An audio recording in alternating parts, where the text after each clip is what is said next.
makadi muri Zimbabwe ndiri panapa ini press magara nawe nemakuenya nhasi ari kupisa ndabenga yes nhasi ndati ndiri wemakuhwa ndiri panapa ndati nemataure nchiri padhuze ndisazoita zvekutaura zvatangwa namamabloga ndiri panapa ndatanga nawaziso muda kutaura kuti chi muna makuhwa muda kutaura kuti chivatabanga kana mwari kana nguva yako yasvika yakwana ndika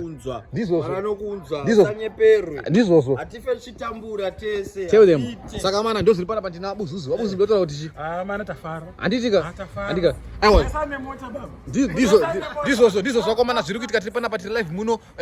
mudzimba matinogara tichautaura location munhu akapaka tiri panapa tine STI nepikando iri panapa neaomere iri panapa nehonda iri apa pai tichitaura kuti takapaka tiri panapa then tine mudziyo uri kunzi watengwa uri panapa wemota zviri kuitika muno mucape town makuhwa refresha ndava nawo tine mudziyo munyowani watengwa panapa ndozvaita bhozhongoraka tichiti tinaye murume wacho atenga ri panapa amunyonga mungade kuudza vanhu kuti chii ndiri kuita gowa panyaya yemudziyo amunayo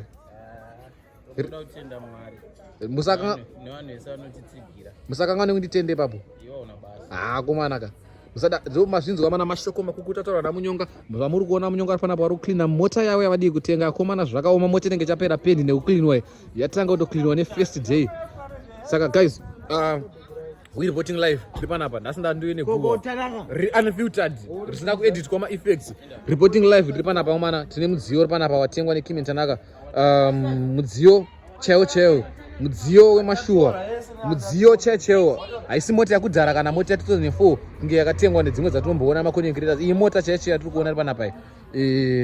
reporting live unfiltered guwa so guys tiri panapa tiri kuti isusu papinza mudziyo motokari yamuri kuona iri panapa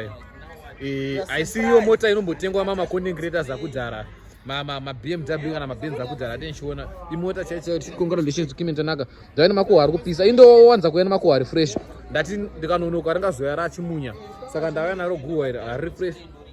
risati raexpire understand so yeah ndo zviri kuitika panapa izvi tinava munyonga namaikimi achina tinawo maikimi mukatotaura vanhu kuti chi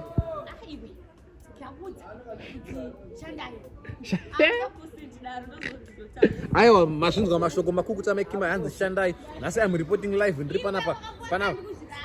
amaikimaya nhasi ndikuita reporting live ndisati atangirwa mabloggers right muda kuti tingoma kundex I just want to say congratulations to KNT right the team is winning ndizvozvo we celebrate you next amunyepe ipapo December uno inechitenga iri Mercedes Benz tatozadza parking up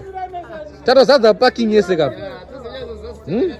tatozadza parking up so guys thank you for watching today please like comment share subscribe and join for more and more content. Let's get it. Thank you.